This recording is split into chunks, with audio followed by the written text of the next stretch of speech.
নমস্কার। কবি সুকান্ত ভট্টাচার্যের লেখা ভবিষ্যতে।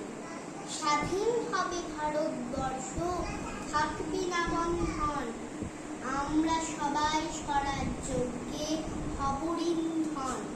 বুকের রক্ত দিব ঢালি স্বাধীনতারে, রক্ত বনে মুক্তি দেব ভারত মাতারে।